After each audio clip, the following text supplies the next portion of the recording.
धार्मिक ग्रंथों में चार धाम यात्रा को शुभ माना गया है। चार धाम की यात्रा करने से व्यक्ति को हर तरह का पापों नष्ट होते हैं और व्यक्ति को मुक्ति मिलती है। चार धाम भी दो है, पहले छोटे चार धाम और दूसरे बड़े चार धाम, जिसमें बद्रीनाथ, जगन्नाथ, रामेश्वरम और द्वारिका धाम।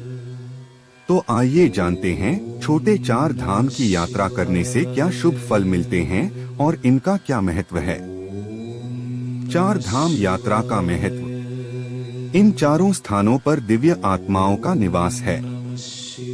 इन चारों ही धाम को बहुत पवित्र स्थान माना जाता है। बद्रीनाथ को जहां सृष्टि का 8वां वैकुंठ कहा जाता है, जहां भगवान विष्णु 6 महीने निद्रा में रहते हैं और 6 महीने जागते हैं। वहीं केदारनाथ को भगवान शंकर के आराम करने का स्थान बताया गया है। केदारनाथ में 2 पर्वत हैं, नर और नारायण। विष्णु के 24 अवतारों में से एक नर और नारायण ऋषि की यह तपोभूमि है। इन्हीं के तप से प्रसन्न होकर केदारनाथ में शिवजी ने दर्शन दिए थे। चार धाम यात्रा से मिलने वाले शुभ फल। पाप हो जाते हैं नष्ट। मान्यताएं हैं कि इस यात्रा को करने से मनुष्य के सारे पाप नष्ट हो जाते हैं। चार धाम यात्रा करने से मिलती है मुक्ति। कहते हैं कि इस यात्रा में मृत्यु को प्राप्त हो जाना शुभ माना जाता है। इन धामों की यात्रा करने से व्यक्ति को जीवन मुक्ति प्राप्त हो जाती है। बद्रीनाथ के बारे में कहा जाता है कि जो जाए बद्री वो न आए ओदरी। इसका अर्थ है कि जो एक बार बद्रीनाथ के दर्शन कर लेता है उसे उदर यानी गर्भ में नहीं जाना पड़ता। शिव पुराण के मुताबिक जो व्यक्ति केदारनाथ ज्योतिर्लिंग का पूजन कर जो मनुष्य वहां का जल पी लेता है उसका दोबारा जन्म नहीं होता है। आयु में वृद्धि। जब भी तीर्थ यात्रा के लिए कोई जाता है तो उसे पैदल चलना पड़ता है। पैदल चलने से व्यक्ति का शरीर सुगठित और पुष्ट होता है। तीर्थ यात्रा करने से व्यक्ति हर तरह की जलवायु का सामना करना होता है, जिसके चलते वह काफी सेहतमंद बना रहता है और नए नए अनुभव प्राप्त करता है। जवानी में तीर्थ पर जाने से मिलता है लाभ। हिंदू धर्म में चार धामों की तीर्थ यात्रा करने के महत्व के संबंध में विस्तार से उल्लेख मिलता है।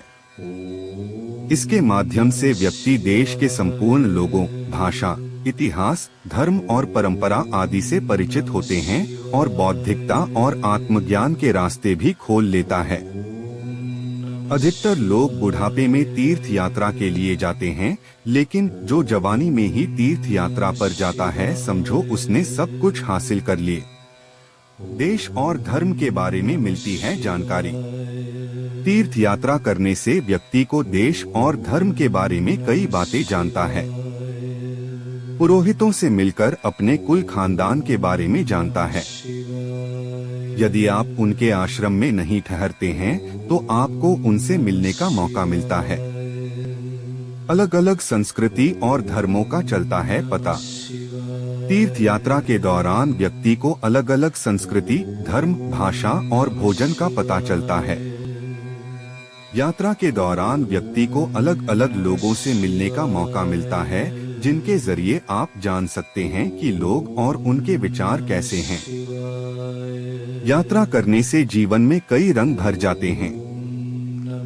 मिलते हैं नए अनुभव। चार धाम की यात्रा करने से व्यक्ति को नए अनुभव तो होते ही हैं, साथ ही हमारी स्मृतियां और सोच भी बढ़ती है। और तो और यात्रा करने से प्रकृति, गांव और कस्बों के अलग अलग नज़ारे देखने को मिलते हैं। ज्योतिष में करीब 16 वर्षों का कार्यानुभव रखते हैं।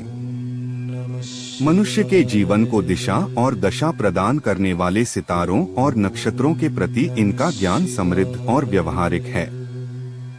ग्रह नक्षत्रों की स्थिति और प्रभाव को यह बारीकी से समझते हैं और उसकी व्याख्या करते हैं।